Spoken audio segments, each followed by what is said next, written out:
ಓಂ ಶ್ರೀ ಕೃಷ್ಣ ಪರಬ್ರಹ್ಮಣೆ ನಮಃ.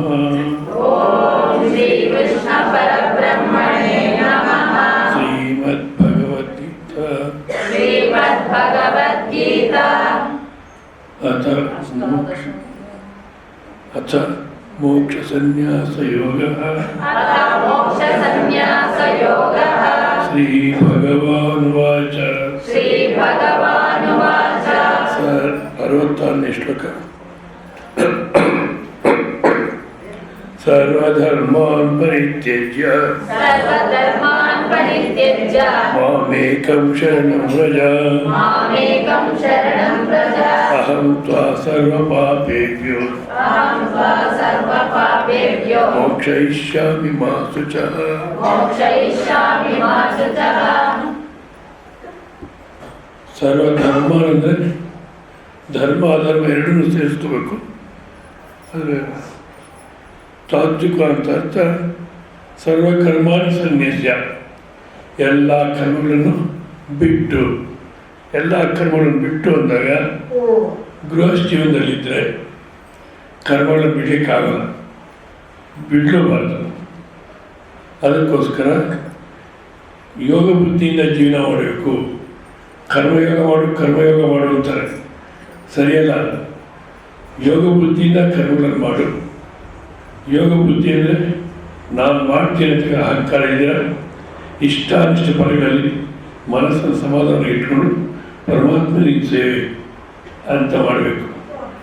ಅದು ಯಾರಿಗಾದರೆ ಕರ್ಮದಲ್ಲಿ ಸಂಸಾರದಲ್ಲಿ ಸಂಪೂರ್ಣವಾಗಿ ವಿರಕ್ತಿ ಬಂದಿದೆಯೋ, ಅಂದರೆ ಈ ಸಂಸಾರ ಅನ್ನತಕ್ಕಂಥದ್ದು ಸುಖ ಇಲ್ಲ, ಭಗವಾನ್ ಬುದ್ಧನಿಗೆ ಅನ್ನಿಸ್ಬೇಕು. ಹೌದಾ?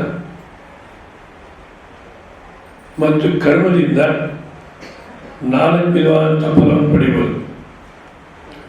ಆಪ್ಯ, ಸಂಸ್ಕಾರ್ಯ, ವಿಕಾರ್ಯ, ಉತ್ಪಾದ್ಯ. ಆಪ್ಯ ದೂರದಲ್ಲಿದ್ದನ್ನು ಹೋಗಿ ತಲುಪಬೇಕಾದ್ರೆ ಕರ್ಮ ಮಾಡಬೇಕು, ನಡ್ಕೊಂಡು ಹೋಗ್ಬೇಕು. ಯಾವ ಕಾಲದಲ್ಲಿ ಮಾತಾಡ್ತೀವಿ, ನಡ್ಕೊಂಡು ಹೋಗ್ತಾರೆ. ನಾನು ಆಯಿತು, ವೆಹಿಕಲಲ್ಲಿ ಬರಬೇಕು ಅಲ್ಲ, ವೆಹಿಕಲ್ ಮೇಲೆ ಹೋಗಬೇಕು. ಆ ಕರ್ಮ ಮಾಡಿದ್ರೆ ನಮ್ಗೆ ಬೇಕಾದ ಜಾಗ ಸೇರ್ಕೊಳ್ತೀವಿ. ಸಂಸ್ಕಾರ್ಯ, ಬಟ್ಟೆ ಕೊಳೆ ಆಗಿದೆ, ಸೋಪ್ ಹಾಕಿ ಹೋಗಿದ್ರೆ ಶುಭ್ರವಾಗುತ್ತೆ. ಇದು ಒಂದು ರೀತಿ ಸಂಸ್ಕಾರ, ಅಂದರೆ ದೋಷ ನಿವೃತ್ತಿ. ಇನ್ನು 2ನೇ ರೀತಿಯ ಸಂಸ್ಕಾರ ಇದೆ, ಅದು ಗುಣ ಆದಾನ. ಒಂದು ವಸ್ತುವಿಗೆ ಗುಣವಂತರತಕ್ಕಂಥದ್ದು.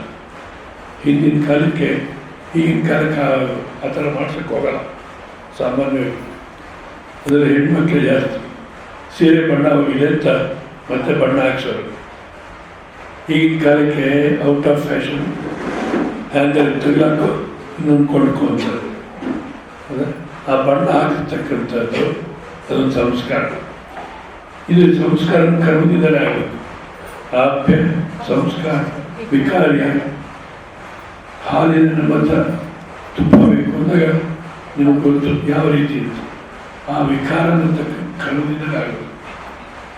ಉತ್ಪಾದ್ಯ, ಸ್ವಲ್ಪ ಧಾನ್ಯವನ್ನು ಹೊಲದಲ್ಲಿ ಉತ್ತು ಬಿತ್ತು ಮಾಡಿದರೆ ಅಧಿಕವಾದ ಬೆಳೆ ಬರುತ್ತೆ, ಅದು ಕರ್ಮದಿಂದ. ಈ ಮೋಕ್ಷ ಆತ್ಮಜ್ಞಾನ ಅನ್ನತಕ್ಕಂಥದ್ದು ಎಲ್ಲೋ ಇದೆ. ಇದರಲ್ಲಿ ಎಷ್ಟೇ ವರ್ಷ ಉದ್ದೇಶ ಮಾಡಿದ್ರು ಈ ಬುದ್ಧಿ ಹೋಗಲ್ಲ. ಅದು ಯಾಕೆ ಗೊತ್ತಿಲ್ಲ. ಬೆಳಿಗ್ಗೆ ಅಂತ ಯಾರೋ ಫೋನ್ ಮಾಡಿದ್ರು, ಶಿರಡಿಗೆ ಹೋಗ್ಬಿಟ್ಟು ಬರ್ತೀವಿ ಅಂತ. ಯಾಕೋ ಏನು ಸುಮ್ಮನಿರಕ್ಕಾಗಲ್ಲ. ಮೋಕ್ಷಕ್ಕೆ ಎಲ್ಲೂ ಹೋಗ್ಬೇಕಾದ್ರೆ ಆದ ಕಾರಣ ಆಪ್ಯ ಅಲ್ಲ, ನೀನೇ ಉತ್ತರ ಸ್ವಲ್ಪ. ಸಂಸ್ಕಾರ್ಯ, ಸಂಸಾರಿತ್ವ ಅನ್ನೋದು ಅಂಟ್ಕೊಂಡ್ಬಿಟ್ಟಿದೆ. ಸಂಸಾರಿತ್ವ ಅನ್ನತಕ್ಕಂಥದ್ದು ಅಂಟ್ಕೊಂಡಿದೆ, ಈಗ ತೊಳ್ಕೋಬೇಕು. ನಿರ್ಲಿಪ್ತ ಸ್ವಲ್ಪ, ಆದ ಕಾರಣ ಸಂಸ್ಕಾರ ಇಲ್ಲ, ಗುಣ ಆದಾನವೂ ಇಲ್ಲ, ದೋಷ ನಿವೃತ್ತಿ ಮಾಡಬೇಕಾಗಿಲ್ಲ. ವಿಕಾರ್ಯ, ಇವತ್ತು ಜೀವಿಯಾಗಿದ್ದೀನಿ ಬ್ರಹ್ಮವಾಗಬೇಕು. ಕೇಳತಕ್ಕಂಥ ಸಂವಿಧಾನ ನಿರ್ಮಾಣ ಸ್ವಲ್ಪ ಉತ್ಪಾದ್ಯ ಇಲ್ಲ ಹೊಸದಾಗಿ ಆತ್ಮ ಅನ್ನತಕ್ಕಂಥ ಉತ್ಪತ್ತಿ ಮಾಡ್ಕೋಬೇಕು ಅಂದರೆ ಇಲ್ಲ ಆಗಲೇ ಇದ್ದು ಬಿಟ್ಟಿದೆ. ಸೊ ಕರ್ಮದಿಂದ ಮೋಕ್ಷ ಸಿಗೋಲ್ಲ ಅನ್ನತಕ್ಕ ಯಾರು ಚೆನ್ನಾಗಿ ಅರ್ಥ ಆಗುತ್ತೋ ಅಂಥವ್ರು ಸನ್ಯಾಸ ತಗೋಬೋದು. ಸನ್ಯಾಸ ತಗೊಳ್ಳಿಕ್ಕೆ ಸಾಧ್ಯವಿಲ್ಲ, ಯೋಗ ಬುದ್ಧಿಯಿಂದಲೇ ಜೀವನ ಮಾಡಿಕೊಂಡು ಆ ಫಲವನ್ನು ತ್ಯಾಗ ಮಾಡಿ ಕರ್ತೃತ್ವವನ್ನು ತ್ಯಾಗ ಮಾಡಿ ಇರತಕ್ಕಂಥ ಇಲ್ಲಿ ಸರ್ವಕರ್ಮ ಸನ್ಯಾಸ. ಅಂದರೆ ಗೃಹಸ್ಥ ಜೀವನದಲ್ಲಿದ್ದರೆ ಕರ್ತೃತ್ವ ತ್ಯಾಗ ಫಲತ್ಯಾಗ ಮಾಡಬೇಕು. ಇಲ್ಲ ಸಂಪೂರ್ಣವಾಗಿ ಗೃಹಸ್ಥ ಜೀವನವನ್ನೇ ಕರ್ಮ ಸಾಧನ, ಯಾವುದು ಕರ್ಮಗಳು ಕರ್ಮ ಸಾಧನ. ಕರ್ಮ ಸಾಧನ ಅಂದರೆ ಯಜ್ಞೋಪವೀತ ಶಿಕೆ, ಯಜ್ಞೋಪವೀತ ಶಿಕೆ, ಹೆಂಡತಿ ಕರ್ಮ ಸಾಧನ. ಹೇಳ್ತಿಲ್ಲ ಯಾಕೆ ಮದುವೆ ಆಗಬೇಕು ಅಂದರೆ ಕರ್ಮಕ್ಕೆ ಅಧಿಕಾರ ಬರಬೇಕಾದ್ರೆ ಮದುವೆ ಆದರೆ ಅಧಿಕಾರ ಬರೋದು. ಇಲ್ಲಿಂದರೆ ಗಾಯತ್ರಿ ಸಂಧ್ಯಾ ಇಷ್ಟು ಮಾತ್ರ ಮಾಡ್ಕೊಂಡಿರ್ಬೋದು. ಗುರುಸೇವೆ ಬ್ರಹ್ಮಚರ್ಯ ಆಶ್ರಮದಲ್ಲಿ ಗುರುಸೇವೆ ಗಾಯತ್ರಿ ಸಂಧ್ಯಾ ಸಮಿಧಾ ದಾನ ಅಂತ ಮಾಡ್ತಾರೆ. ಇಷ್ಟು ಮಾಡ್ಕೊಂಡಿರ್ಬೋದು ಬ್ರಹ್ಮಚರ್ಯ ಆಶ್ರಮದಲ್ಲಿ. ಮತ್ತೆ ಬೇರೆ ಕರ್ಮ ಮಾಡಬೇಕಾದ್ರೆ ಮದುವೆ ಆದರೆ ಅದನ್ನು ಸನ್ಯಾಸ ತಗೊಂಡಾಗ ಹೆಂಡತಿನೂ ಬಿಟ್ಬಿಡ್ತಾರೆ, ಮತ್ತು ಯಜ್ಞೋಪವೀತನ ತೆಗೆದಾಕ್ತಾರೆ ಮತ್ತು ಶಿಕ್ಷೆನೂ ತೆಗೆದಾಕ್ತಾರೆ. ಯಾಕೆ ಕರ್ಮ ಸನ್ಯಾಸ ಅಂದಾಗ ಕರ್ಮಗಳನ್ನು ಬಿಡೋದು, ಕರ್ಮ ಸಾಧನ ಏನಿದೆಯೋ ಅದನ್ನು ಬಿಟ್ಟುಬಿಡಬೇಕು. ಸೊ ಆ ರೀತಿ ಇವಾಗ ಇಲ್ಲಿ ಯಾರು ಸನ್ಯಾಸಕ್ಕೆ ರೆಡಿ ಇಲ್ಲ ಇದ್ದೀರೋ ಆ ಪ್ರಶ್ನೆ ಕೇಳ್ತೀರ ಅದು ಬರ್ತಾನೆ ಇದ್ದಿಲ್ಲ. ಆದರೆ ಆ ಥರ ಸನ್ಯಾಸಕ್ಕೆ ಹೋಗೋಕ್ಕಾಗಿದ್ರು ನಾವು ಮನೆಯಲ್ಲೇ ಸನ್ಯಾಸ ಆಗಿರ್ಬೇಕು. ಮನೆಯಲ್ಲೇ ಸನ್ಯಾಸ ಹೇಳಿದ್ದಲ್ಲ,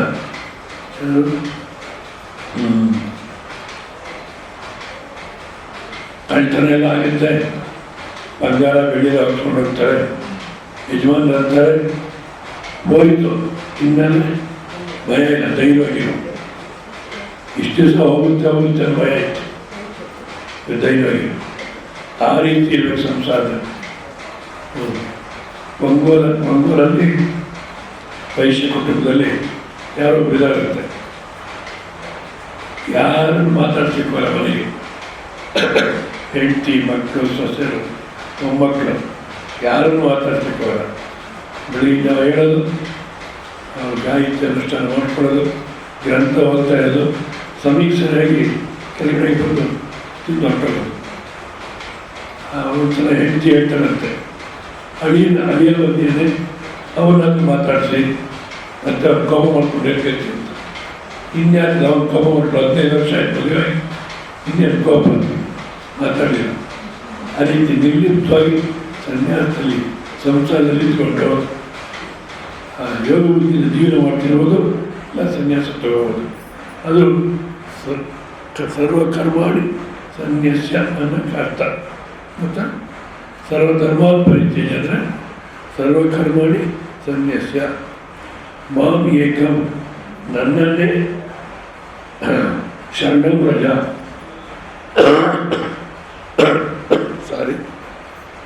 ನನ್ನನ್ನೇ ಶರಣವೊಂದು.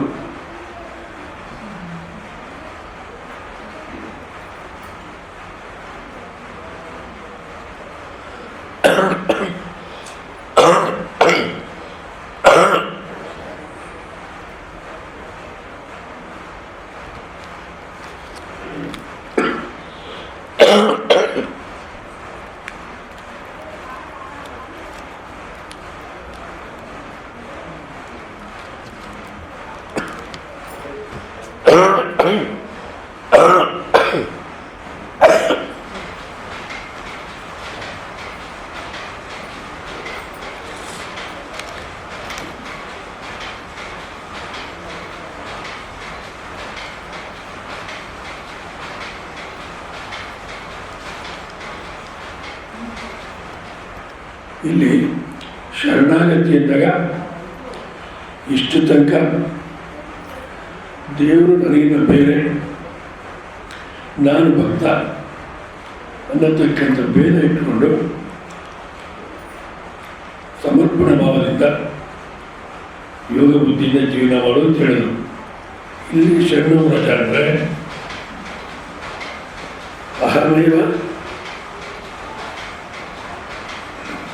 ಅಹಮೇವ ನಾನೇ ಆ ಸ್ವರೂಪ,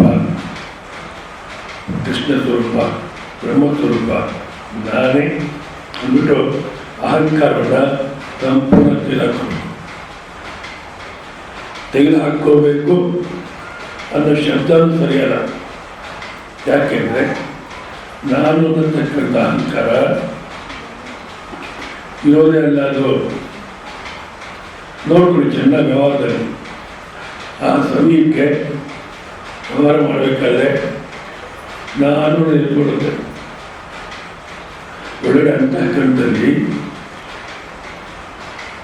ಸಂಕಲ್ಪ ವಿಕಲ್ಪ ಇದ್ದರೆ ಅದು ಮನಸ್ಸು ಅಂತಾರೆ, ನಿಶ್ಚಯಕ್ಕೆ ಬಂದರೆ ಬುದ್ಧಿ ಅಂತಾರೆ, ಭೋಗವನ್ನು ಅನುಭವಿಸಬೇಕು ಅಂತ ಬಂದರೆ ಭೋಕ್ತೃ ಅಂತಾರೆ, ತಿಳ್ಕೋಬೇಕು ಅಂದಾಗ ಜ್ಞಾತೃ, ಕರ್ಮ ಮಾಡಬೇಕು ಅಂದಾಗ ಕರ್ತೃ.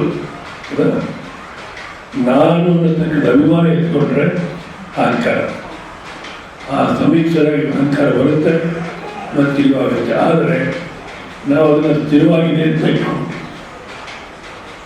ಅರ್ಥ ಮಾಡಿಕೊಂಡ್ರೆ ನೋಡಿ, ವ್ಯವಹಾರದಲ್ಲಿ ಗಂಡನ ಹತ್ರ ವ್ಯವಹಾರ ಮಾಡೋದು ಹೆಂಡತಿ, ಮಕ್ಕಳ ಹತ್ರ ವ್ಯವಹಾರ ಮಾಡೋದು ತಾಯಿ. ನಿಜವಾಗಿ ನೀವು ಯಾರು? ಹೌದಲ್ಲ.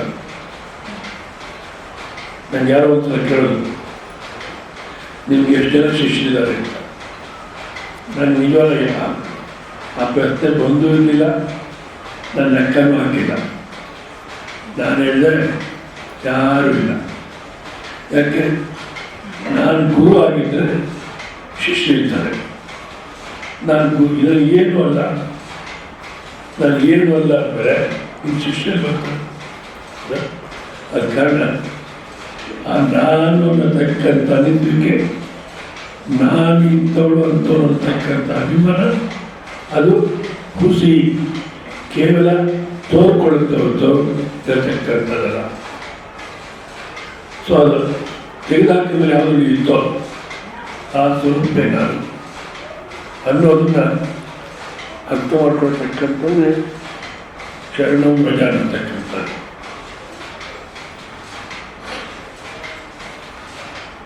ಮತ್ತಃ ಅನ್ಯ ಅಸ್ತಿ ಅವಧಾರ್ಯ. ನಾನು ಅನ್ನತಕ್ಕಂಥ ಅನಿಸಿಕೆ ಇದ್ದೀರ, ನಾನು ಇದ್ದೀನಿ ಅನ್ನತಕ್ಕಂಥ ಅನಿಸಿಕೆ ಇದೆಯಾ, ಯಾವ ನಿಲುವಿಕೆ ಇದೆಯೋ ಅದಕ್ಕಿಂತ ಅನ್ಯ ವಸ್ತು ಯಾವುದೂ ಇಲ್ಲ. ಇಡೀ ಪ್ರಪಂಚ, ಇಷ್ಟು ದೊಡ್ಡ ಪ್ರಪಂಚ ಅಂದ್ರೂ ಆ ಇರುವಿಕೆಗಿನ್ನ ಸ್ವತಂತ್ರ ಯಾವುದೂ ಇಲ್ಲ. ಇದು ಚೆನ್ನಾಗಿ ಅರ್ಥ ಆಗಬೇಕಾದ್ರೆ ನೀವು ಒಂದ್ಸಲ ನೋಡ್ಕೊಂಡು ಸಾಕು. ನಿಮ್ಮ ಇರುವಿಕೆ ಸಂಬಂಧ ಬರ್ತೀರ, ನಿಮ್ಮ ಸಂಬಂಧಕ್ಕೆ ಬರ್ತೀರ, ಯಾವುದೇ ಒಂದು ವಸ್ತು ಇದೆ ಅಂತ ನೋಡಿ ಹೇಳಿ ನೋಡಿ. ಅಯ್ಯೋ ಸ್ವಾಮೀಜಿ, ಈ ಜೈಲಂತ ಸತ್ತು, ಜೈಲಂತ ಸತ್ತು ಅಂತಾರೆ. ನಾನು ಅವ್ರು ನೋಡೇ ಇರಲಿಲ್ಲ, ನನ್ನ ಪರಿಚಯವೂ ಇಲ್ಲ, ನೋಡೇ ಇಲ್ಲ, ಅದು ಅವ್ರು ಇದ್ರೂ ಇಲ್ಲ. ನಾನು ಆಕೆ ಒಬ್ರು ಇದ್ದಂತೆ ನಾನು ನೋಡೇ ಇಲ್ಲ ಅನ್ನೋ ಆಕೆ ಸಂಬಂಧ ಇದ್ದೀರಾ? ಆಕೆ ಬಗ್ಗೆ ಮಾತಾಡಿದ್ರು. ಲಂಡನ್ ನಾವು ನೋಡಿಲ್ಲ, ಅದು ಇದೆಯೋ ಇಲ್ಲ. ಮತ್ತು ನಮ್ಮ ಸಂಬಂಧ ಬಂದಿದ್ರು, ನಾವು ನೋಡಿದ್ರು ಇದೆಯಲ್ಲ. ಅಂದರೆ ಲಂಡನ್ ಅನ್ನೋದಿದೆ, ಅದನ್ನು ನಾನು ನೋಡಿಲ್ಲ ಅನ್ನೋ ಸಂಬಂಧ ಇದ್ದೀರಾ? ಅದ್ರ ಬಗ್ಗೆ ಮಾತಾಡಿರೋಣ. ಅಂದರೆ ಯಾವುದೇ ವಸ್ತು ನನ್ನಿಂದ ಇದೆ ಅನ್ನಿಸ್ಕೊಳ್ಳುತ್ತೆ, ನನ್ನಿಂದ ಇಲ್ಲ ಅನ್ನಿಸ್ಕೊಳ್ಳುತ್ತೆ. ನಾನು ಸ್ವತಃಸಿದ್ಧ.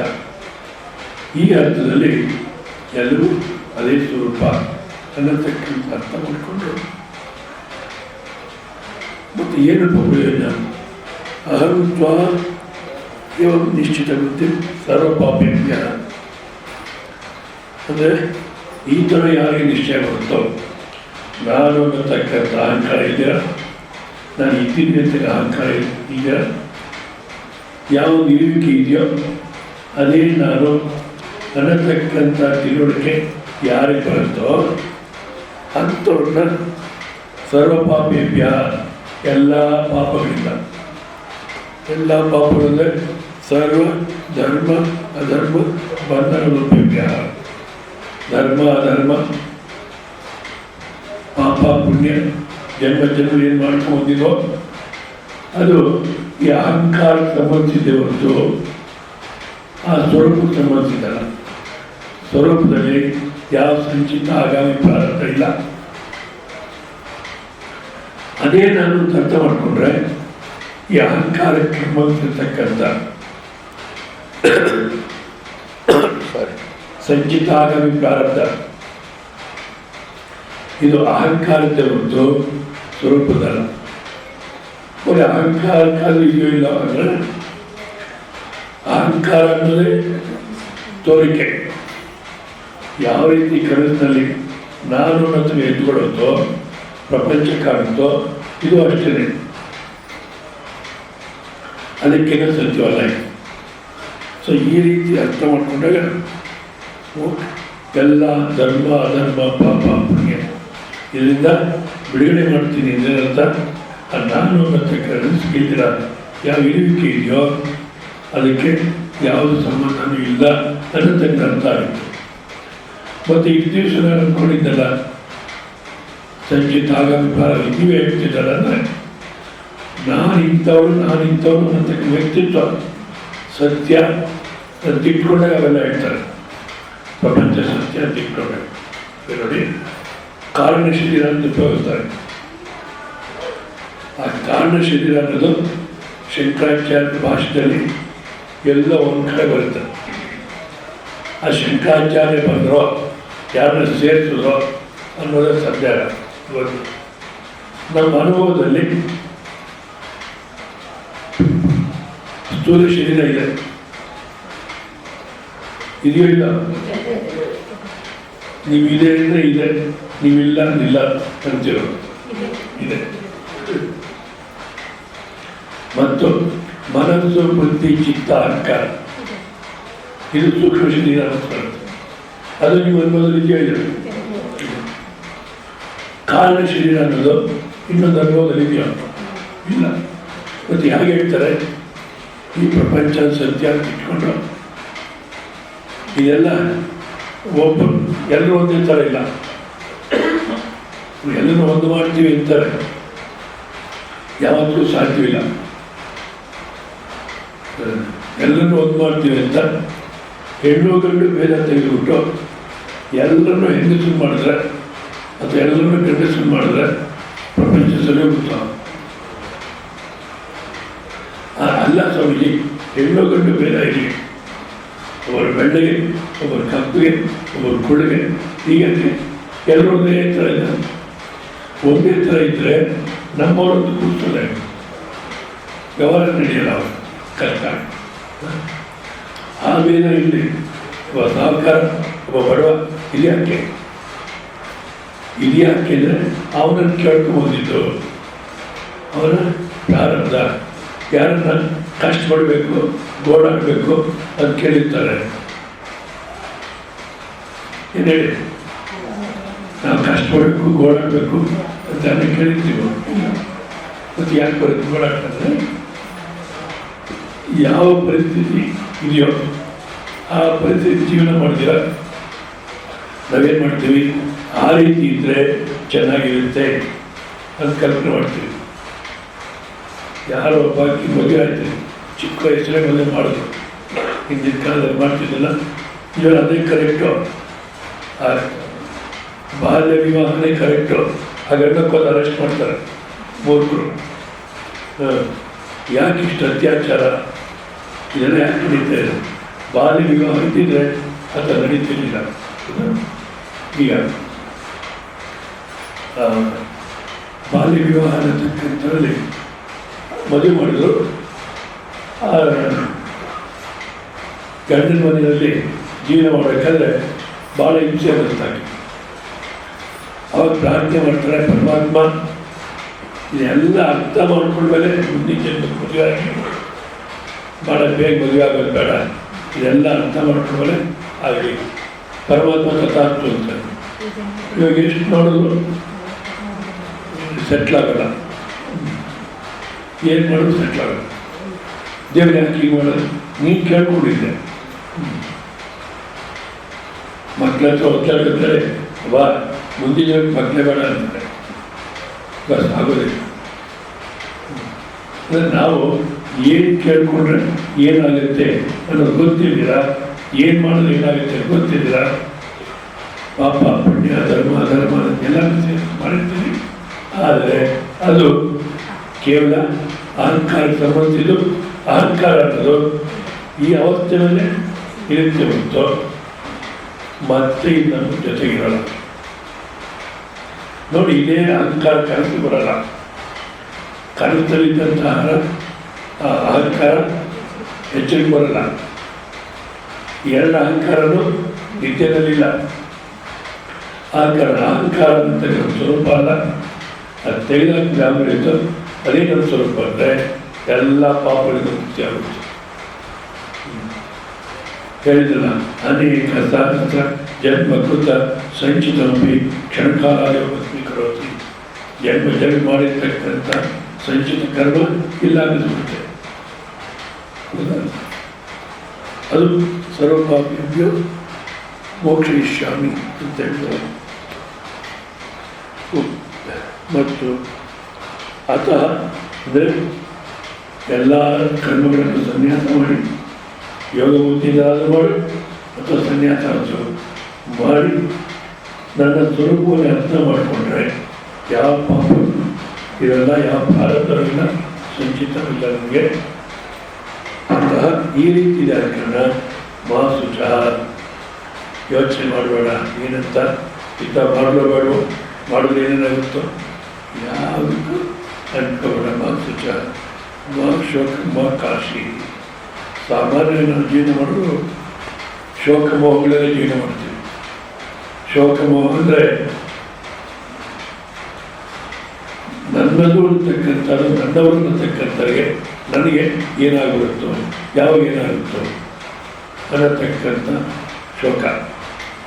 ಮೋಹ ನನ್ನದು ಅನ್ನತಕ್ಕಂಥದ್ದು. ಈ ಶೋಕ ಮೋಹದಲ್ಲಿ ಜೀವನ ಮಾಡ್ತೀವಿ. ಯಾವಾಗ ಇದು ಅರ್ಥ ಆಗುತ್ತೋ ಶೋಕ ಮೋಹ ಅನ್ನತಕ್ಕಂಥ ಸಂಪೂರ್ಣ ಇದು ಆಗುತ್ತೆ, ಆನಂದವೇ ಉಳಿಯುತ್ತೆ.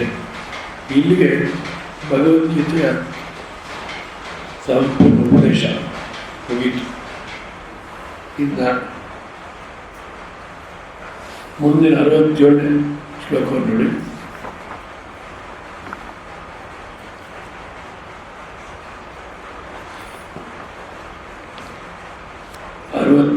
ಶ್ಲೋಕ.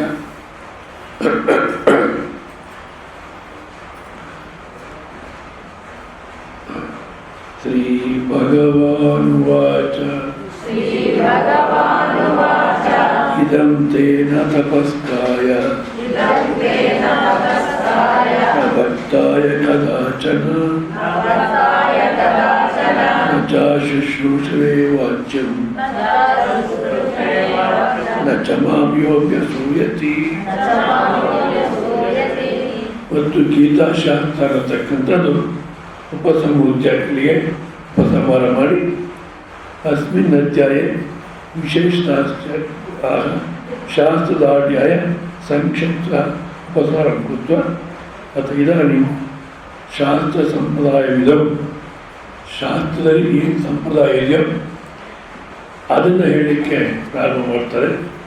ಅದನ್ನು ಇದಂ ಶಾಸ್ತ್ರ, ಈ ಶಾಸ್ತ್ರವನ್ನು ತೇ ತವ ಹಿತಾಯ, ನಿನ್ನ ಒಳ್ಳೆಯದಕ್ಕೋಸ್ಕರ ಮಯಾ ಉತ್ತಮ, ನಾನು ಹೇಳಿದೆ.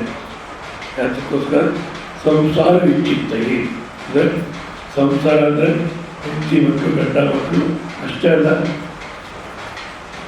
ಹುಟ್ಟು ಸಾವಿನ ಓಡಾಡ್ತಾ ಇರೋದು. ಹುಟ್ಟಿದ್ವಿ, ಯಾಕೆ ಹುಟ್ಟಿದ್ವಿ, ಮತ್ತೆ ಸಾಯಲಿಕ್ಕೆ. ಯಾಕೆ ಹುಟ್ಟಿದ್ವಿ?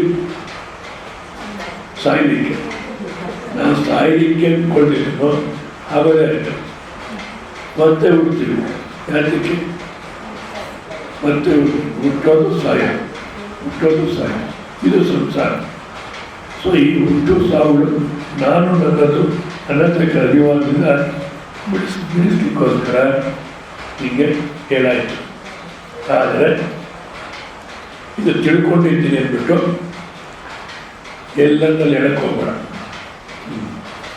ಅದು ಈಗಿನ ಕಾಲಕ್ಕಂತೂ ಕೆಲವರು ಬ್ಯಾಗಲ್ಲಿ ಪುಸ್ತಕ ನೋಟ್ಸ್ ಇಟ್ಕೊಂಡಿರ್ತಾರೆ.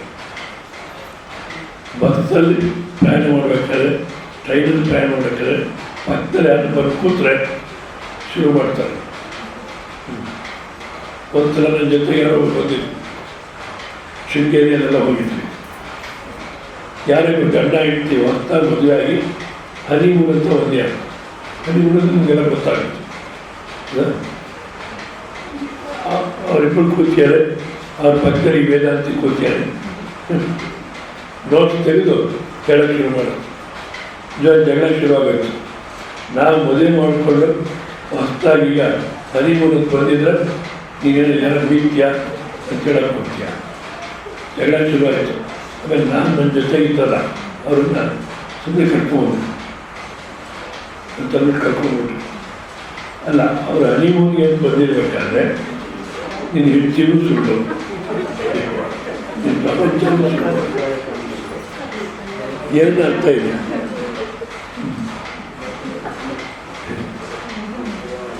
ಕಾದಿರ್ತಾರೆ ಯಾರು ಸಿಕ್ಕಿದ್ರೆ ಯಾಕೆ ನಾನು ಬ್ರಹ್ಮಚಾರಿ ಅಂತ ಆ ಥರ ಹೇಳಿಕ್ಕೆ ಹೋಗ್ಬಾರ್ದು. ಯಾರ್ಯಾರ ಬೆಲೆ ಇದೆಯೋ, ಯಾರ್ಯಾರು ಬೇಕೋ ಅಂಥವ್ರಿಗೆ ಹೇಳಬೇಕು. ಜುನದ್ ಸೂಫಿ ವಿಲಾಸದಲ್ಲಿ ಜುನದ್ ಅಂತ ಇರ್ತಾರೆ. ಅವ್ರ ಹತ್ರ ಯಾರೋ ಬರ್ತಾರೆ, ನಂಗೆ ಸತ್ಯ ತಿಳಿಸ್ಕೊಡಿ ಅಂತ. ಅವರು ಒಂದು ಕೈಗೆ ಒಂದು ಕಲ್ಲು ಕೊಡ್ತಾರೆ. ಇದನ್ನು ತೊಗೊಂಡೋಗಿ ಮಾರಬೇಡ, ಒಬ್ಬೊಬ್ರು ತೋರಿಸು, ಅವ್ರು ಎಷ್ಟು ಬೆಲೆ ಕಟ್ತಾರೋ ತೊಗೊಂಬಾರ್ದು. ಸರಿ, ಸ್ವಲ್ಪ ಹೊರಗಂತೂ ತೊಗೊಂಡೋಗ್ತಾರೆ. ಅವನು 2 ರೂಪಾಯಿ ಕೊಡ್ತೀನಿ, ಇದಕ್ಕೆ ನನ್ನ ತೂಕ ಹಾಕಿ ಚೆನ್ನಾಗಿದೆ, 2 ರೂಪಾಯಿ ಕೊಡ್ತೀನಿ ಅಂತ. ಆಯ್ತಪ್ಪ ಅಂತ ತಗೊಳ್ತಾರೆ. ಮತ್ತು ಚಿನ್ನ ಬೆಳ್ಳಿ ಮಾರ್ತಾರಲ್ಲ ಅವ್ರ ಹತ್ರ ಹೋಗ್ತಾರೆ. ಅವ್ರು 1000 ರೂಪಾಯಿ ಕೊಡ್ತೀವಿ ಅಂತಾರೆ. ಇವ್ರಿಗೆ ಆಶ್ಚರ್ಯ. ಅವ್ರು 2 ರೂಪಾಯಿ ಅಂತಾರೆ, ಇವ್ರು 1000 ಅಂತಾರೆ ಅಂದ್ಬಿಟ್ಟು ಆ ಗುರುಗಳ ಹತ್ರ ಹೋಗ್ತಾರೆ. ಅವ್ರು 2 ರೂಪಾಯಿ ಅಂತಾರೆ, ಇವ್ರು 1000 ಅಂತಾರೆ. ಇವ್ರು ಕೊಟ್ಬಿಡ ಅಷ್ಟೇ ಬೇಡ. ವಜ್ರ ವ್ಯಾಪಾರಿ ಇದ್ರು, ಅವರು ಎಷ್ಟು ಹೇಳ್ತಾರೆ. ಅವರು ಒಬ್ಬ 10,000 ಅಂತಾನೆ, ಇನ್ನೊಬ್ಬ 20,000 ಅಂತಾನೆ, 3 ಲಕ್ಷ ಅಂತಾನೆ, 10 ಲಕ್ಷ ಅಂತಾನೆ. ಒಬ್ಬರನ್ನ ಹೇಳ್ತಾರೆ ಜಾಸ್ತಿ ಮಾಡಿ. ಇವ್ರಿಗೆ ಶಿಷ್ಯಗೆ ಮಾರ್ಬಿಡೋಣ, ಇಷ್ಟೊಂದು 10 ಲಕ್ಷ ಅಂತಾರೆ. ಅದು ಗುರುಗಳು ಮಾತು ಕೇಳೋಣ ಅಂತ ಹೋಗ್ತಾರೆ. ಏನಪ್ಪ ಏನು ಬಂದೆ ಹೇಳು, 10 ಲಕ್ಷ ಕೊಡ್ತೀವಿ ಅಂತಾರೆ. ಇವಾಗಾದ್ರೂ ಮಾರಬೇಡ, ಯಾತಕ್ಕೋಸ್ಕರ ನಿನ್ನ ಕೈಗೆ ಕೊಟ್ಟೆ ಅಂದರೆ ಆ ಕಲ್ಲು ಅಂತ ಒಬ್ಬ ಅಷ್ಟೇ ಅರ್ಥ ಮಾಡ್ಕೊಂಡ. ಇನ್ನೊಬ್ಬರು ವಜ್ರ ಅನ್ನೋದಿದೆ ಅಂತ ಸ್ವಲ್ಪ ಅರ್ಥ ಮಾಡ್ಕೊಂಡು ಈಗ 10 ಲಕ್ಷ ಕೊಡ್ತೀನಿ ಅಂತಂದ್ರೆ ಅವ್ರಿಗೆ ಚೆನ್ನಾಗಿ ಅರ್ಥ ಆಗಿದೆ ಇದು ವಜ್ರ ಅಂತ. ಹೌದಲ್ಲ? ಅದೇ ರೀತಿ ಸತ್ಯಕ್ಕೆ ನಿಂಗೆ ಎಷ್ಟು ಮಾತ್ರ ಬೆಲೆ ಇದೆ ಅಂದರೆ 2 ರೂಪಾಯಿ ಬೆಲೆ ಇದೆ. ನಿಂಗೆ ಅದು ಬೆಲೆ ಗೊತ್ತಿಲ್ಲ, ಸತ್ಯದ ಬೆಲೆ. 1000 ರೂಪಾಯಿ ಬೆಲೆಗೂ ಬಂದಿಲ್ಲ ನೀವು. ಇನ್ನು 10 ಲಕ್ಷಕ್ಕಿಂತ ಕೋಟಿ ಬೆಲೆ ಬಾಳತಕ್ಕಂಥ ಸತ್ಯವನ್ನು ನೀವು ಹೇಳ್ಬೇಕಂದ್ರೆ ಹಾಗೆ ಈಗ ಬೆಲೆನಿಲ್ಲ. ಎಲ್ಲಿ ತನಕ ಸತ್ಯಕ್ಕೆ ಬೆಲೆ ಬರಲ್ವೋ, ಯಾವ ಬೆಲೆ ಬರುತ್ತೆ? ಈ ಅಸತ್ಯವಾಗಿರ್ತಕ್ಕಂಥ ಪ್ರಪಂಚ. ಅಸತ್ಯ ಅಂದರೆ ಶಾಸ್ತ್ರ ಯಾವ ರೀತಿ ಇಲ್ಲವೇ ಇಲ್ಲ, ಎಲ್ಲ ಬ್ರಹ್ಮಸ್ವರೂಪ ಅಂತ ಅಷ್ಟು ಮಟ್ಟಿಗೆ ನಮ್ಗೆ ಅರ್ಥ ಆಗಿಲ್ಲ ಅಂತ ಇಟ್ಕೊಳ್ಳಿ. ನಾವು ಸಾಕಿದ ಮಗ ಎಷ್ಟೋ ಪ್ರೇಮದಿಂದ ಬೆಳೆಸಿದ್ವಿ. ಇವತ್ತೇನಂತಾನೆ, ನನ್ನ ವಿಚಾರ ನಾನೇನು ನೋಡ್ಕೊಳ್ತೀನಿ, ನೀವು ಸುಮ್ಮನೆ ಅಲ್ವೋ? ನೀವೊಂದು ಹೆಣ್ಣು ನೋಡ್ತೀವೋ, ಆ ವಿಚಾರ ನಾನು ನೋಡ್ಕೊಳ್ತೀನಿ, ಸುಮ್ಮನೆ ಬಾಯಿ ಮುಚ್ಕೊಂಡು ನಾನು ಬೇಕಾದ್ರೆ ಮಾಡ್ಕೊಳ್ತೀನಿ. ಏನು ಎಷ್ಟು ಮಾತ್ರ ಸತ್ಯ ನನ್ನ ಮಗ ಅಂದ್ಕೊಂಡಿದ್ದೆ, ಇವತ್ತು ಇಷ್ಟೊಂದು ವಿರೋಧ ಮಾಡ್ತಾನೆ. ಯಾವ ಸತ್ಯ? ಒಂದು ಸಲ ಇರಲ್ಲ ಅಂದಾಗ ಅನಿತ್ಯವಾಗಿರ್ತಕ್ಕಂಥ ಪ್ರಪಂಚ, ಇದರ ಸುಖ ಇಲ್ಲ ಅಂದಾಗ ನಮಗೆ ದೇವರಲ್ಲಿ ಸತ್ಯದಲ್ಲಿ ಆಸಕ್ತಿ ಬರುತ್ತೆ. ಮತ್ತು ಪರೀಕ್ಷೆ ಮಾಡಿ ಹೇಳಬೇಕು. ಪರೀಕ್ಷೆ ಅಂದರೆ ಬೋಧಿ ಧರ್ಮ. ಭಗವಾನ್ ಬುದ್ಧನ ಶಿಷ್ಯ ಬೋಧಿ ಧರ್ಮನೇ ಭಗವಾನ್ ಬುದ್ಧನ ಚೆನ್ನಾಗಿ ಅರ್ಥ ಮಾಡ್ಕೊಂಡಿದ್ದು, ಅವರ ಶಿಷ್ಯರೆಲ್ಲ ಆತನೇ ಚೆನ್ನಾಗಿ ಅರ್ಥ ಮಾಡ್ಕೊಂಡಿದ್ದು ಅಂತಾರೆ. ಅವರು ಭಾರತ ದೇಶದಲ್ಲಿ ಯಾರನ್ನು ಉಪದೇಶ ಮಾಡೋಣ ಅಂತ ನೋಡ್ತಾರೆ. ಇಲ್ಲೆಲ್ಲ ಆಗಿನ ಕಾಲಕ್ಕೆ ಬರೀ ಸಂಸ್ಕೃತ ಶಬ್ದಗಳಲ್ಲಿ ಇದ್ದಾರೆ ಹೊರತು ಇವರಿಗೆ ಯಾರಿಗೂ ತತ್ವ ಬೇಕಿಲ್ಲ. ಇಲ್ಲಿ ಪ್ರಯೋಜನ ಅಂತ ಚೈನಾಗೆ ಹೋಗ್ತಾನೆ. ಚೈನಾದಲ್ಲಿ ಹೋಗಿ ಒಂದು ದೇವಸ್ಥಾನದಲ್ಲಿ ಗೋಡೆ ಮುಖ ಮಾಡ್ಕೊಂಡು ನಿಂತಿರ್ತಾರೆ. ಜನರು ಒಂದು ನಮಸ್ಕಾರ ಮಾಡಿ ಏನು ಪ್ರಶ್ನೆ ಕೇಳಿದ್ರೆ ಗೋಡೆಗೆ ಹೇಳ್ತಿರ್ತಾರೆ. ಯಾರೊಬ್ರು ಕೇಳ್ತಾರೆ, ನಾವು ಒಂದು ಪ್ರಶ್ನೆ ಮಾಡ್ತಾ ಇದ್ದೀವಿ, ನೀನು ಗೋಡೆಗೆ ಹೇಳ್ತೀಯ, ನಮ್ಮ ಕಡೆ ತಿರುಗು. ನನ್ನನ್ನು ಶ್ರವಣ ಮಾಡತಕ್ಕಂಥ ಅಧಿಕಾರಿಗಳು, ನನ್ನನ್ನು ಅರ್ಥ ಮಾಡ್ಕೊಳತಕ್ಕ ಅಧಿಕಾರಿಗೆ ಬಂದರೆ ಅವಾಗ ನಾನು ತಿರುಗ್ತೀನಿ, ಇಲ್ಲದೆ ತಿರುಗಲ್ಲ. ಗೋಡೆಗೆ ಹೇಳ್ತಿರ್ತೀವಿ. ಗೋಡೆನ ಅರ್ಥ ಮಾಡ್ಕೊಳ್ತಾ ಯಾರ್ಯಾರು ಬರ್ತಾರೋ ಅವ್ರಿಗೆ ಹೇಳೋದು ಮುಂದೆ, ಗೋಡೆಗೆ ಹೇಳೋದು ಮುಂದೆ. ನೋಡಿ, ಗೋಡೆಗೆ ಹೇಳಿದ್ರೆ ಕನಿಷ್ಠ ಪಕ್ಷ ಅದು ಹಾಗೆ ಇರುತ್ತೆ. ಒಂಥರ ತೂಕೊಡಿಸೋದು, ಒಂಥರ ನಿಂತು ಮಾಡೋದು, ಇದನ್ನು ಮಾಡುತ್ತಾರೆ. ಮತ್ತು ಅದಕ್ಕೆ ಹೇಳೋದು ಬೇರೆ. ಅರ್ಥ ಕಳಿತೀವಿ, ಇಷ್ಟ ಕಳಿ. ಅದಕ್ಕೊಂದು ಗೋಡೆಗೆ ಹೇಳ್ತಿರ್ತೀನಿ. ನನ್ನ ತಿಳ್ಕೊಳ್ಳೋತಕ್ಕ ಅಧಿಕಾರಿ ಬರೋ ತನಕ ಗೋಡೆಗೆ ಹೇಳ್ತೀನಿ ಅಂತ 9 ವರ್ಷ ಕಾಲ ಎಂತೆಂಥ ಮಹಾನುಭಾವರು ಗೋಡೆಗೆ ಉಪದೇಶ ಮಾಡ್ತಾರೆ. ಕೊನೆಗೆ ಯಾರೋ ಬರ್ತಾರೆ, ಇದು ನೀನು ನನ್ನ ಕಡೆ ತಿರುಗಿ ಉಪದೇಶ ಮಾಡಲಿಲ್ಲ ಅಂದರೆ ನನ್ನ ತಲೆ ಕತ್ತರಿಸಿ ಇಟ್ಬಿಡ್ತೀನಿ, ನನ್ನ ತಲೆ ಕತ್ತರಿಸಿ ಇಟ್ಬಿಡ್ತೀನಿ. ಅದಕ್ಕೆ ಪ್ರತೀಕವಾಗಿ ಇವಾಗ ಅಂದರೆ ತಲೆ ನೀನು ತಿರುಗಿದ್ರೆ ಕುತ್ತಿಗೆ ಕತ್ತರಿಸಿ ನಿನ್ನ ಪಾತ್ರೆ ಇಡ್ತೀನಿ ಅನ್ನೋ ಮಾತು ಕೇಳಿ ಸುಮ್ಮನಿರ್ತಾರೆ. ಸುಮ್ಮನೆ ಮಾತಾಡ್ತೀನಿ ಬಿಡು ಅಂತ. ನಿಮಗೆ ನಾನಿದಂಥ ಮಾತಲ್ಲಿ ನಂಬಿಕೆ ಬರಬೇಕಾದ್ರೆ ಇದು ನನ್ನ ಹಸ್ತ ಅಂತ ಹಸ್ತವನ್ನು ಕತ್ತರಿಸ್ಬಿಟ್ಟು ಅವ್ರ ಪಾತ್ರೆ ಇಡ್ತಾರೆ. ಅವಾಗ ನಿಜ ತಲೆ ಕತ್ತರಿಸ್ತಾನೆ ಅಂತ ತಿರ್ತಾರೆ. ಸೊ ಆ ರೀತಿ ಅಧಿಕಾರಿಯನ್ನು ತಕ್ಕೊಂಡಿದ್ರೆ ಅವ್ರು ಮಾತ್ರ ಹೇಳ್ಬೇಕು. ಈಗೇನು ಇವಾಗ ನಾವು ಹೇಳ್ತಿರೋದು, ನೀವೆಲ್ಲ ಅಧಿಕಾರಿಗಳು ಅಂತಾರೆ. ಅದೇ ಅಧಿಕಾರಿಗಳು ಹೌದೋ ಅಲ್ವೋ ನೀವೇ ಹೇಳ್ಕೋಬೇಕು. ತಪಸ್ಕಾಯ ಯಾರಾದ್ರೂ ತಪಸ್ಸು ಮಾಡಿಲ್ವೋ ಅಂಥವ್ರಿಗಿರತಕ್ಕಂಥದ್ದು ಸರಿಯಲ್ಲ. ಭಗವದ್ಗೀತೆ ಪ್ರಕಾರ ತಪಸ್ಸಂದರೆ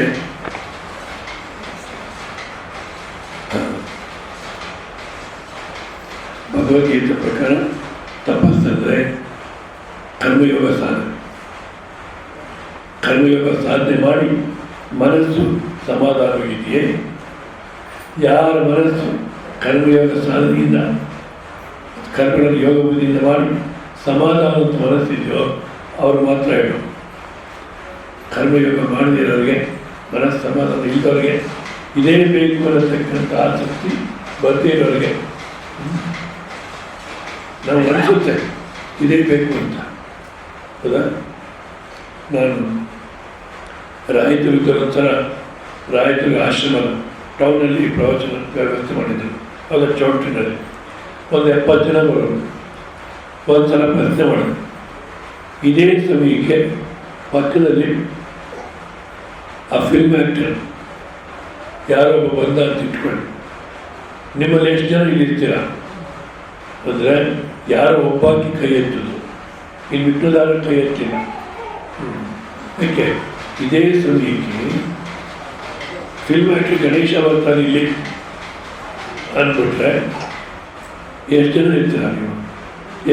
ಈ ಪ್ರೋಗ್ರಾಮು ಇನ್ನೂ 6 ದಿವಸ ಇರುತ್ತೆ. ಗಣೇಶ ಇವತ್ತು ಬಂದು ಹೊರಟೋಗ್ತಾರೆ ಅವನು, ಮತ್ತೆ ಆ ಗಣೇಶ ದರ್ಶನ ಆಗಲ್ಲ. ಯಾವ ಗಣೇಶ ಅಂತ ಎಲ್ಲ ಅಲ್ಲೇ ಇರ್ತಾರೆ. ಯಾಕೆ ಬಂದಿಲ್ಲ? ಸ್ವಲ್ಪ ಏನೋ ಕೆಲಸ ಇತ್ತು, ಗಣೇಶ ನೋಡಕ್ಕೆ ಹೋಗಿದ್ದೆ ನಾನು. ಬಾಹ್ಯ ಪ್ರಪಂಚ ಆಸಕ್ತಿ ಬಿದ್ದೋಗಿರ್ಬೇಕು, ತಪಸ್ಸನ್ನು ತಗೊಂಡು ಮಾಡಬೇಕು, ಯೋಗದಿಂದ ಜೀವನ ಮಾಡಬೇಕು. ದೈವಿ ಸಂಪತ್ತು ಏನು ಇರ್ತೀರೋ ಅದನ್ನು ಬೆಳೆಸ್ಕೋಬೇಕು. ಆ ದೈವಿ ಸಂಪತ್ತಲ್ಲಿ ಮುಖ್ಯವಾಗಿ ಪ್ರಾಧಾನ್ಯವಾದಂಥ ದೈವಿ ಸಂಪತ್ತು ಯಾವುದಪ್ಪ ಅಂದರೆ ಜ್ಞಾನಯೋಗ ಸ್ಥಿತಿ, ಗುರು ಹತ್ರ ಶ್ರವಣ ಮಾಡತಕ್ಕಂಥ ಆಸಕ್ತಿ ಇರಬೇಕು. ಮತ್ತು ರಾಕ್ಷಸಿ ಕೂಡ ಏನಿರ್ತಾರೋ ಅದೆಲ್ಲ ತೆಗೆದಾಕೊಂಡಿರಬೇಕು. ರಾಕ್ಷಸಿ ಕೂಡ ಎಲ್ಲ ತೆಗೆದಾಕಬೇಕು. ಅಮಾನಿತ್ವಾದಿ ಗುಣಗಳನ್ನು ಬೆಳೆಸ್ಕೋಬೇಕು. ಮತ್ತು ಮನಸ್ಸು ಏಕಾಗ್ರತೆಗೆ, ಮನಸ್ಸಿನ ಚಂಚಲತೆಯನ್ನು ಕಂಡುಕೊಂಡು ಅಂತರ್ಮುಖವಾಗಲಿಕ್ಕೆ ಉಪಾಸನೆ ಮಾಡಿರಬೇಕು. ಇಷ್ಟೆಲ್ಲ ಮಾಡಿದವರಿಗೆ ಹೇಳು ಅರ್ಜುನ, ನಿನಗೆ ಹೇಳಿದ್ದೀನಿ ನಾನು, ನೀನು ಬಸ್ಸಲ್ಲಿ ಓಡಾಡಬೇಕಾದ್ರೆ, ಟ್ರೈನಲ್ಲಿ ಓಡಾಡಬೇಕಾದ್ರೆ ನೋಟ್ಸ್ ತೆಗೆದು ಎಲ್ಲರೂ ಹೇಳಕ್ಕೆ ಹೋಗೋಣ, ಅಧಿಕಾರಿಗೆ ಮಾತ್ರ ಹೇಳಬೇಕು. ಕಬೀರ್ ಹತ್ರ ಯಾರು ಬರ್ತಾರೆ, ರಾಜ್ಯವನ್ನು ಬಿಟ್ಟು ಕಬೀರ್ ಹತ್ರ ಬಂದು ಈ ತತ್ವಕ್ಕೋಸ್ಕರ ಸೇವೆ ಮಾಡಿಕೊಂಡಿರ್ತಾರೆ. 5 ವರ್ಷಗಳ ಕಾಲ ಸೇವೆ ಮಾಡ್ತಾರೆ. ಕಬೀರ್ ಏನು ಹೇಳಿದ್ರು ಮಾಡ್ತಾರೆ ಕೆಲಸ. ಕಬೀರ್ ಶ್ರೀಮತಿಯವರು ಅವ್ರೇನು ಹೇಳಿದ್ರು ಮಾಡೋದು. ಕಬೀರ್ ಮಗ ಕಮಾಲ್ ಅಂತ, ಆ ಕಮಾಲ್ ಏನು ಕೆಲಸ ಮಾಡೋದು. 5 ವರ್ಷ ಇಂದ ಸೇವೆ ಮಾಡಿದ್ರು. ಒಂದು ಶಬ್ದ ಉಪದೇಶ ಮಾಡಿ, ಒಂದು ಶಬ್ದ ಉಪದೇಶ ಮಾಡಿ. ಕಬೀರ್ ಶ್ರೀಮತಿಯವರು ಹೇಳ್ತಾರೆ, 5 ವರ್ಷ ಈ ಸೇವೆ ಮಾಡ್ತೀನಿ, ನೀವು ಒಂದು ಶಬ್ದನೂ ಹೇಳಿಲ್ಲ, ಸ್ವಲ್ಪ ಉಪದೇಶ ಮಾಡಿ. ಒಂದು ಕೆಲಸ ಮಾಡು, ನೀನೇ ಕಸ ಕೊಡಿಸ್ಬಿಟ್ಟು ಆ ಕಸ ಎಲ್ಲ ಅವನ ತಲೆ ಮೇಲೆ ಹಾಕ್ಬಿಡು. ಯಾರ ತಲೆ ಮೇಲೆ? ಅವನ ತಲೆ ಮೇಲೆ ಹಾಕೋ. ಅವನೇನು ಹೇಳ್ತಾರೆ ಕೇಳು, ಆಮೇಲೆ ಉದ್ದೇಶ ಮಾಡಬೇಕು ಮಾಡುವ, ಹಿಂಗೆ ಗೊತ್ತಾಗುತ್ತೆ ಅಂತಾರೆ.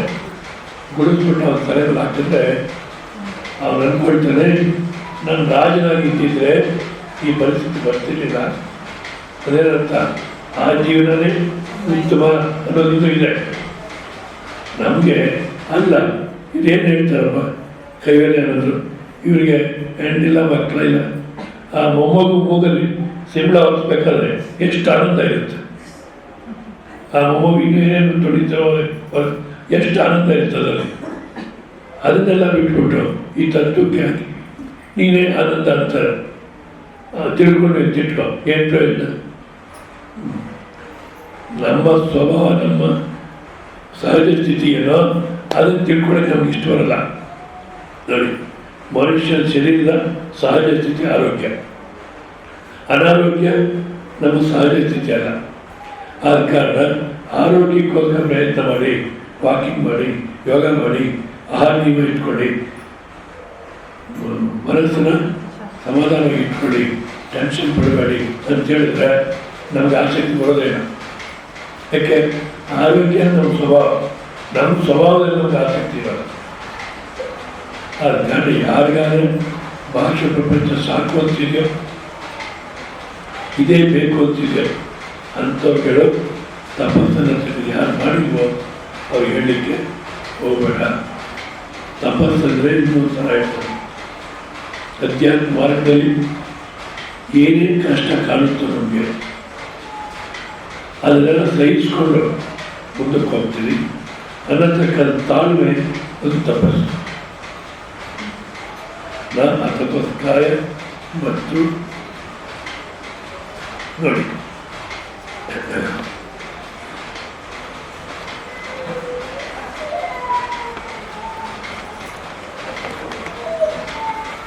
ಇಲ್ಲಿ ತಪಸ್ಸನ್ನು ಇನ್ನೊಂದು ಹೇಳ್ತಾರೆ, तपस्वी कौन है?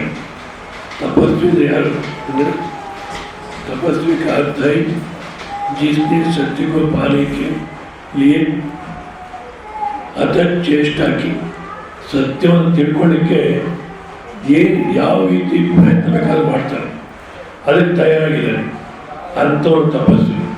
ಅಷ್ಟೇ ಅಲ್ಲ, ಅಪ್ನೇಕು ಜರಾಯ ತಪಾಯ, ಸತ್ಯವನ್ನು ತಿಳ್ಕೊಳ್ಳೋಕ್ಕೆ ತನ್ನನ್ನೇ ಹಾಳು ಮಾಡ್ಕೊಳ್ಳೋಕ್ಕೂ ಸಿದ್ಧವಾಗಿದೆ. ಸತ್ಯ ಗೊತ್ತಾದರೂ ಸಾಕು, ನಾನು ಇಲ್ಲವಾದ್ರೂ ಪರವಾಗಿಲ್ಲ, ಸತ್ಯ ಗೊತ್ತಾದರೂ ಸಾಕು. ಜೋ ಕುತೂಹಲ ವಶ ನಹೀ ಆ ಗಯಾ ಹೈ, ಯಾರು ಕುತೂಹಲಕ್ಕೋಸ್ಕರ ಇಲ್ಲಿ ಬಂದಿಲ್ವೋ ಯೋಚನೆ ಮಾಡಿ, ಯಾತಕ್ಕೋಸ್ಕರ ಬಂದಿದ್ದೀರ ಅಂತ. ಸ್ವಾಮೀಜಿ ಇವತ್ತು ನಮ್ಮ ಪರಿಚಯದವ್ರದ್ದು ಅನ್ನದಾನ ಇತ್ತು, ಸ್ವಲ್ಪ ನಮಗೆ ನೆಂಟರು ಆಗಬೇಕು, ಅವ್ರು ಬನ್ನಿ ಊಟಕ್ಕೆ ಅಂದರು, ಅದಕ್ಕೋಸ್ಕರ ಬಂದಿದ್ದೀವಿ. ಇದು ಇಲ್ಲ, ಏನೋ 43 ದಿವಸ ನಡೆಯುತ್ತಂತೆ, ಅದೇನು ನೋಡೋಣ ಅಂತ ಕುತೂಹಲದಿಂದ ಬಂದಿದ್ದೀವಿ. ಒಂದು ಎಕ್ಸಿಬಿಷನ್ ಬಂದಿದೆ, ಹೋಗಿ ನೋಡ್ತೀವಿ, ಅದಕ್ಕೆ ಕುತೂಹಲ ಹೌದಾ. ಅದು ನಮಗೆ ಕೆಲವು ಐಟಮ್ ಚೆನ್ನಾಗಿ ಕಾಣುತ್ತೆ, ಮತ್ತೆ ಮನೆಗಿರೋನೆಲ್ಲ ಕರ್ಕೊಂಡು ಹೋಗ್ತೀವಿ ಕುತೂಹಲ ಅಂತ. ಆಮೇಲೆ ಅಕ್ಕಪಕ್ಕದವ್ರು ಹೇಳ್ತೀವಿ ಚೆನ್ನಾಗಿದೆ ಎಕ್ಸಿಬಿಷನ್ನು.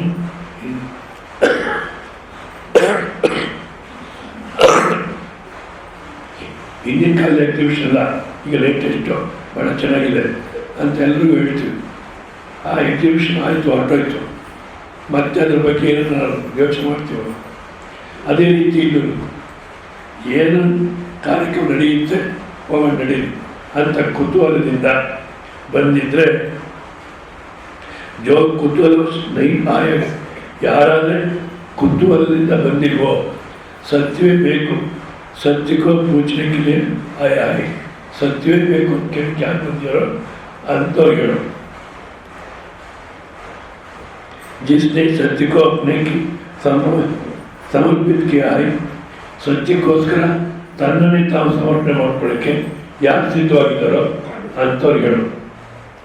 ಜೋ ಸತ್ಯ ಕೇಳಿ ಮಿಟ್ನೆಗೂ ತಯಾರಾಗಿ ತನ್ನನ್ನು ತಾನು ಹಾಳು ಮಾಡಿಕೊಂಡು ಸತ್ಯವನ್ನು ತಿಳ್ಕೊಳ್ಳೋಕೆ ರೆಡಿಯಾಗಿದ್ದಾರೆ. ಈ ಸತ್ಯ ತಿಳಿಯೋದು ಬೇಡ, ಸತ್ಯನಿಷ್ಠದ ಕಥೆ ಕೇಳಿಲ್ಲ, ಆಡಿದ ಮಾತು ತಪ್ಪಾದ್ರು. ಆ ಸತ್ಯಕ್ಕೇನೆ ಸತ್ಯನಿಷ್ಠಂದ್ರ ಎಷ್ಟು ಕಷ್ಟಪಟ್ಟ. ಅಲ್ಲಿ ಅವ್ರಿಗೇನು ಬೇಸರ ಅನ್ನಿಸ್ತಾವೆ, ಅಯ್ಯಯ್ಯ ಈ ಸತ್ಯ ಹೇಳಕ್ಕೆ ಹೋಗಿ ನಾನ್ಯಾಕೆ ಇಷ್ಟೊತ್ತಾಗಬೇಕು, ಅವತ್ತು ಹೇಳಿದೆ ಇವತ್ತಾಗಲ್ಲ ಅದಾಗುತ್ತೆ. ಸತ್ಯವಾಕ್ಯಕ್ಕೋಸ್ಕರವಾಗಿ ಇಡೀ ಜೀವನ ಹಾಳಾದ ಪರವಾಗಿಲ್ಲ, ಅದನ್ನು ಮಾತ್ರ ಬಿಡಲ್ಲ ನಾನು. ಅದೇ ರೀತಿ ಇಲ್ಲಿ ಸತ್ಯಕ್ಕೆ ನನ್ನ ಇಡೀ ಜೀವನ ಅನ್ನತಕ್ಕಂಥದ್ದು ತ್ಯಾಗ ಮಾಡೋದು ಪರವಾಗಿಲ್ಲ, ಸತ್ಯವೇ ಬೇಕು ಅನ್ನತಕ್ಕಂಥ ದೃಢತ್ವ ಯಾರಲ್ಲಿದೆಯೋ ಅಂಥ ತಪಸ್ವಿಗೆ ಹೇಳತಕ್ಕಂಥ ಶಾಸ್ತ್ರ ಇದು. ಅನಧಿಕಾರಿಗಳಿಗೆ ಹೇಳಕ್ಕೋಬಾರ್ದು.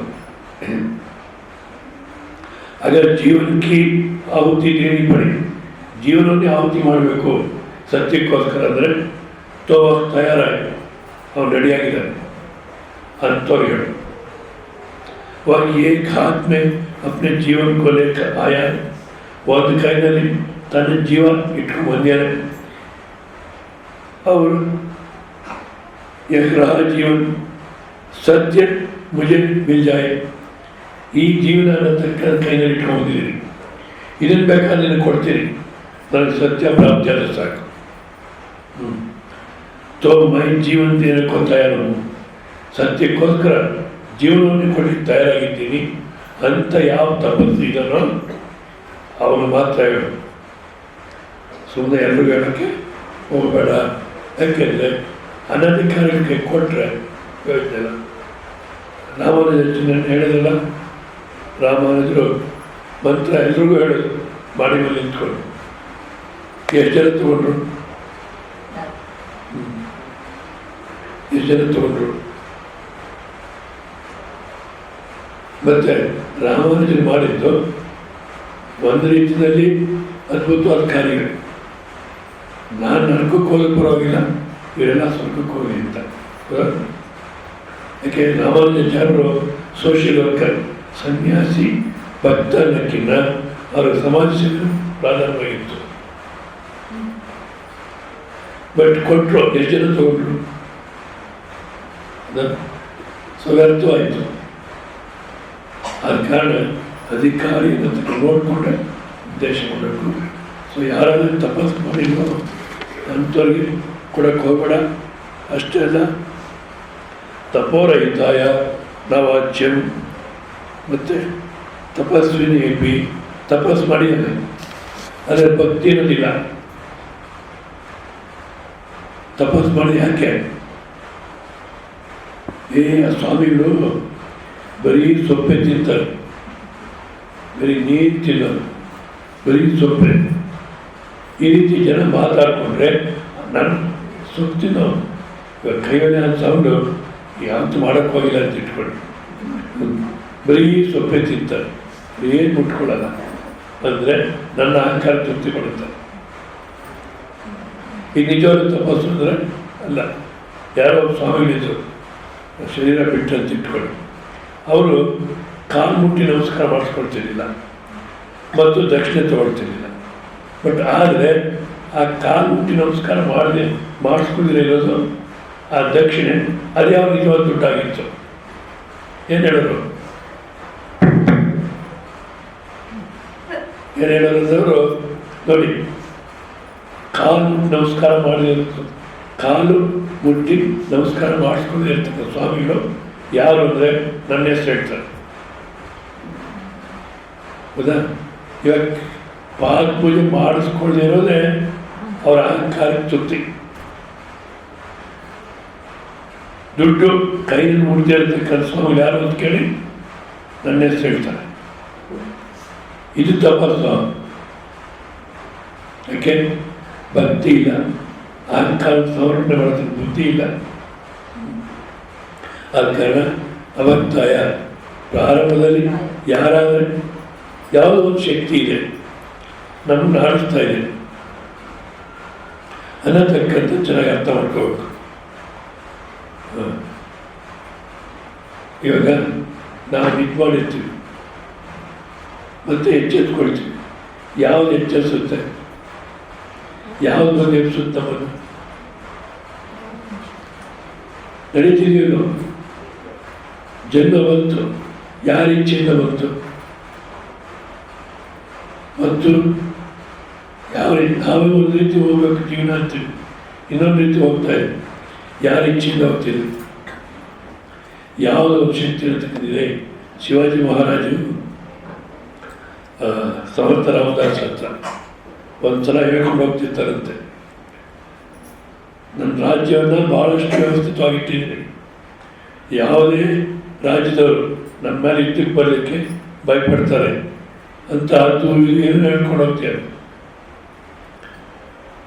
ಅದೇ ಹೋಗ್ತಾ ಇದ್ದರೆ ಆ ಜುನೆಗಡ್ ಅನ್ನತಕ್ಕ ಕಡೆ ಈಗಲೂ ಆದೋನಿ ಗೋತಕ ಹತ್ತ ಕಡೆಗೆ ಹೋದರೆ ಅಲ್ಲೂ ಇದಿದೆ, ಈ ಥರ ಸಿಗುತ್ತೆ ಇರ್ತಾರೆ. ಒಂದು ಬಾವಿ ತೋಡ್ತಿರ್ತಾರೆ, ಅದರ ಕಲ್ಲು ಸಿಗುತ್ತೆ. ಆ ಕಲ್ಲು ಒಳಗಡೆ ಏಟು ಬೀಳುತ್ತೆ. ಆ ಕಲ್ಲು ಒಳಗಡೆ ಕಪ್ಪೆ ಇದೆ, ನೀರಿದೆ. ಕಲ್ಲು ಒಳಗಡೆ ಕಪ್ಪೆ ನೀರು ಯಾರಿಟ್ರಪ್ಪ? ಶಿವಾಜಿ ಎಂಥ ಅದ್ಭುತ ಕಾರ್ಯ ಮಾಡಿದ್ಯಾ ನಿನ್ನ ರಾಜ್ಯದಲ್ಲಿ ನೋಡು. ಕಲ್ಲೊಳಗಡೆ ನೀರು, ಅಲ್ಲಿ ಕಪ್ಪೆ, ಎಲ್ಲರೂ ವ್ಯವಸ್ಥೆ ಮಾಡಿದ್ಯಾ ನೀನು ಅಂದಾಗ ಶಿವಾಜಿ ಮಹಾರಾಜರು ತಪ್ಪಾಯ್ತು, ನಂದು ಇಷ್ಟೆಲ್ಲ ಮಾಡಿದ್ದೀನಿ ತಿಳಿದು ತಪ್ಪು. ಯಾಕೆಂದರೆ ಆ ಕಲ್ಲೊಳಗಡೆ ನೀರು, ಅಲ್ಲಿ ಕಪ್ಪೆ ವಾಸ ಮಾಡತಕ್ಕ ವ್ಯವಸ್ಥೆ ನಾನು ಮಾಡಿದ್ದಲ್ಲ. ಯಾವುದೊಂದು ಶಕ್ತಿ ಇದೆ, ಆ ಶಕ್ತಿನೇ ಮಾಡಿದೆ. ಇವತ್ತು ನಾನು ಏನೇನು ಮಾಡಿದ್ದೀನಿ ಅಂತೀನೋ ಅದೇ ಶಕ್ತಿ ನನ್ನ ಇದ್ದು ಮಾಡ್ತಿದ್ದೀವಿ ಹೊರತು ನಾನೇ ಸ್ವತಂತ್ರವಾಗಿ ಏನು ಮಾಡಲಿಕ್ಕೂ ಆಗಲ್ಲ ಅಂತ. ಮತ್ತೊಂದು ಶಕ್ತಿಯನ್ನು ಯಾರು ಒಪ್ತಾರೋ ಅಂಥವ್ರು ಮಾತ್ರ ಹೇಳು. ಎಲ್ಲಿನ ದೇವ್ರು ತೋರಿಸು, ತೋರಿಸ್ತಿಲ್ವಾ ಅಂತ ಹೇಳಕ್ಕೆ ಹೋಗ್ಬೇಡ. ಆ ಕಾರಣ ನಾ ಭಕ್ತಾಯ ಅಭಕ್ತಾಯ ಗುರುದೇವ ಭಕ್ತಿರಹಿತಾಯ, ಗುರುವಿನಲ್ಲಿ ಮತ್ತು ಇಷ್ಟ ದೇವತೆಯಲ್ಲಿ ಯಾರಿಗೆ ಭಕ್ತಿ ಇರತಕ್ಕದಿಲ್ವೋ ಅಂಥವ್ರಿಗೆ ಹೇಳಲಿಕ್ಕೆ ಹೋಗಬೇಡ. ಕಶ್ಚಾತ್ ಭಕ್ತ ಮತ್ತು ಭಕ್ತರು ಹೌದು, ತಪಸ್ಸು ಮಾಡಿದರೆ ಆದರೆ ಅಶ್ರೂಷು ಸೇವೆಯನ್ನು ತಕ್ಕ ಮಾಡಿಲ್ಲ. ಈಶ್ವರ ಪೂಜೆ ಮಾಡಲಿಲ್ಲ, ಗುರು ಸೇವೆ ಮಾಡಲಿಲ್ಲ, ಏನೋ ಕಠಿಣ ತಪಾಸ್ ಮಾಡ್ಕೊಂಡಿದ್ದಾನೆ ಅಂದರೆ ಅಂಥವ್ರಿಗೆ ಹೇಳಕ್ಕೆ ಹೋಗೋಣ. ಸೇವೆ ಯಾವ ರೀತಿ ಮಾಡಬೇಕಂದ್ರೆ, ನನಗೆ ಅಂಥ ಸೇವೆ ಮಾಡಿ ಇಂಥ ಸೇವೆ ಮಾಡಿ ಅಂತ ಹೇಳಿ ಮಾಡಿಸ್ಕೊಡ್ತಾರಲ್ಲ, ಅದು ಸೇವೆ ಅಲ್ಲ. ಮತ್ತು ಇಂಗಿತ ಜ್ಞಾನ ಇರಬೇಕು. ಇಂಗಿತ ಜ್ಞಾನ ಅಂದರೆ ದೇವರಿಗೆ ಯಾವ ರೀತಿ ಪೂಜೆ ಮಾಡಬೇಕು. ಸೋಹಂಭಾವೇ ಪೂಜೆ ಅಂತ. ನಿನ್ನನ್ನು ಯಾವ ರೀತಿ ನೋಡ್ಕೊಳ್ತೀಯೋ ಆ ರೀತಿ ದೇವರು ನೋಡ್ಕೊಳ್ತಾರೆ. ಅದಕ್ಕೆ ನೋಡಿ, ಬೆಳಗ್ಗೆ ಎದ್ದು ನೆನ್ನೆ ಹಾಕ್ಕೊಂಡು ಬಟ್ಟೆ ತೆಗೆದಾಕ್ತೀವಿ, ಮತ್ತೆ ಸ್ನಾನ ಮಾಡ್ತೀವಿ, ಹೌದಾ? ಅದೇ ರೀತಿ ನೆನ್ನೆ ಅಲಂಕಾರ ಮೊದಲು ತೆಗಿಬೇಕು, ಆಮೇಲೆ ಅಭಿಷೇಕ ಮಾಡಬೇಕು. ಸ್ನಾನ ಮಾಡೋದು ನಾವೇನು ಮಾಡ್ತೀವಿ, ಬೇರೆ ಬಟ್ಟೆ ಹಾಕ್ಬಿಡ್ತೀವಿ, ಅದಕ್ಕೂ ಅಲಂಕಾರ ಮಾಡಬೇಕು.